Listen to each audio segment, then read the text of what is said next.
Hello, welcome. Thank you so much for being here.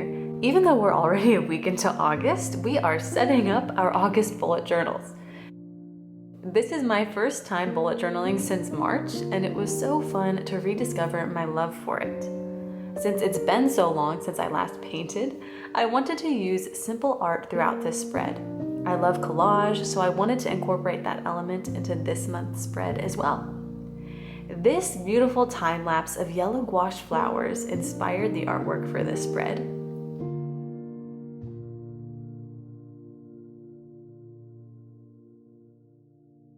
Before committing to my cover page art, I did a practice sheet to re-oil, if you will, my creative process. And I ended up liking the practice painting better, but sometimes things like that just happen.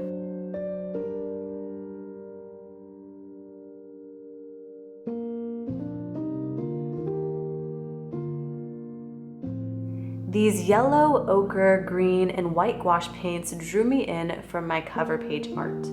I started with a simple yellow base for the flowers to establish where the petals were.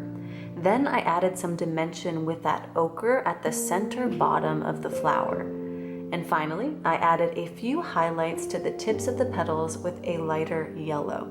I concentrated on thickly painting the gouache so that the art would have some texture.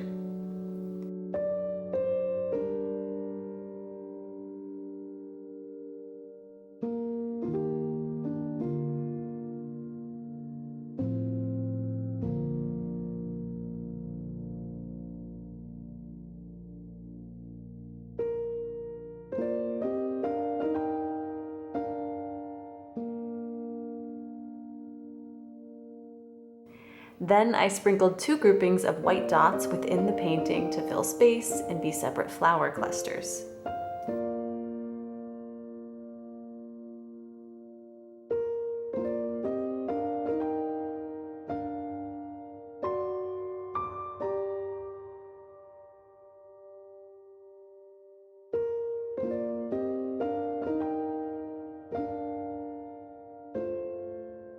I followed a similar technique for adding dimension to the stems of the flowers using a darker green where the stalks curve in and a lighter green on the outside edge.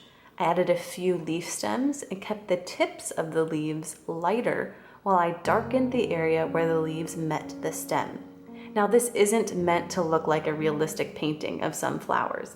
This is just my basic technique for adding more interest into a quick painting.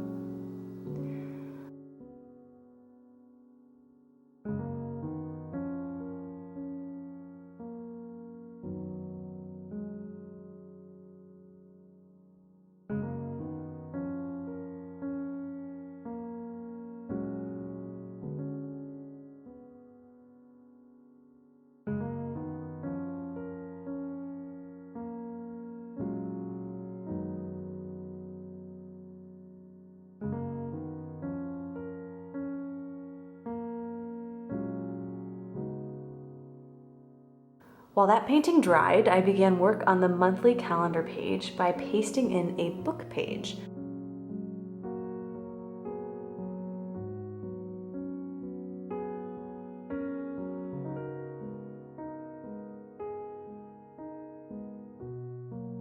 I pasted in my cover art.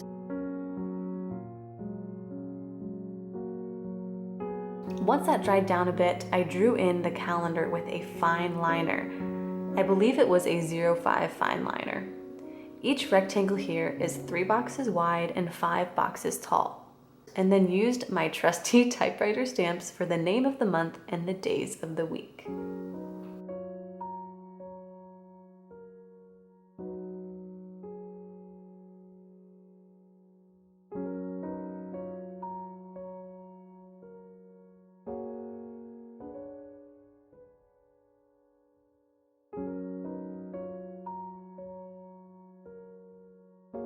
Since my stamp set only has one U, I'm placing a blank stamp, just a random letter that doesn't have any ink on it, where that second U in August is, so that every letter is perfectly spaced, and then I can just go back in with that U stamp to fill in the missing letter.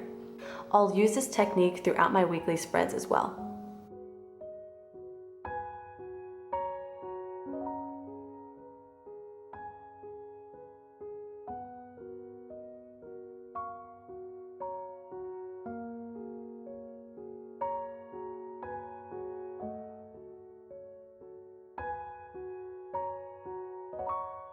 For today's snack break, we are creating some refreshing watermelon popsicles.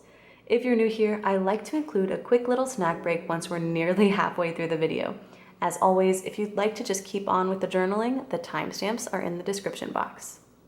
These popsicles are a great treat after a walk or outside playtime in this August heat. All you need is watermelon, a blender or food processor, and some popsicle molds. Once you've cut your watermelon, blend it on high for about 1 minute or until it's fairly smooth. Don't be afraid of some chunks. Then put the mixture into your molds. These popsicles are a naturally sweet treat that I don't feel bad about giving my kids. It's literally just frozen watermelon, and they're absolutely delicious, and I can't believe how easy they are to make. You should definitely give them a try.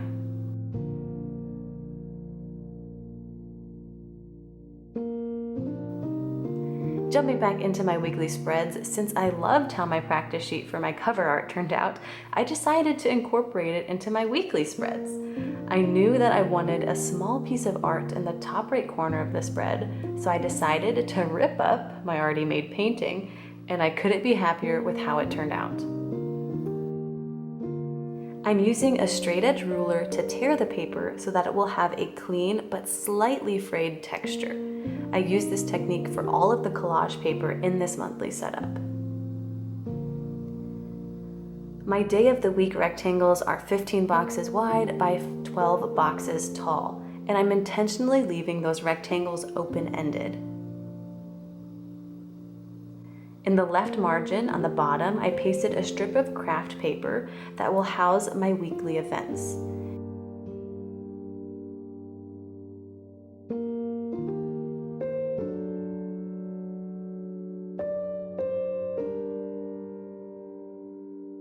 I also pasted strips of book pages in the top left and bottom right corners. Then I took my attachable typewriter stamps for the monthly header, the days of the week, and my tasks and events lists. Each day in the column is a rectangle that is 9 boxes wide by 3 boxes tall.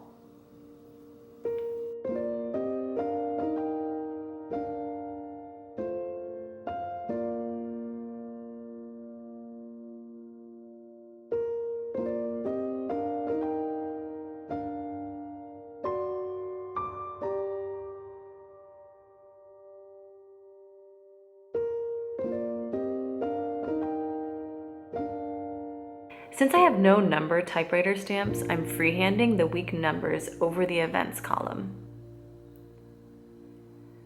You'll notice a theme throughout this setup of placing my stamps only halfway on my collage paper. I really liked the overlapping effect of that placement. Finally, I include a 5-item menu just beneath my monthly header.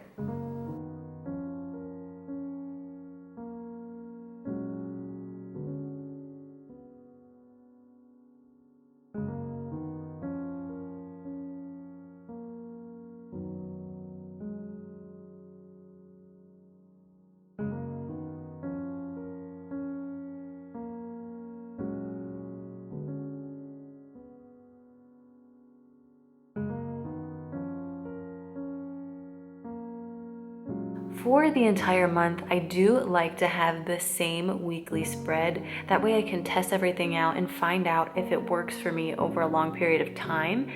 I like how this works for me. It gives me more time to see what elements and what concepts from my weekly spreads actually work for me in the long run. What do you do? Do you like to switch up your weekly spreads week to week, or do you like to commit like I do to just one same weekly spread every single week in 1 month?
If you've made it this far into the video, thank you so much for watching. I really appreciate it. Let me know your August theme in the comments. Thanks again, and I will see you next time.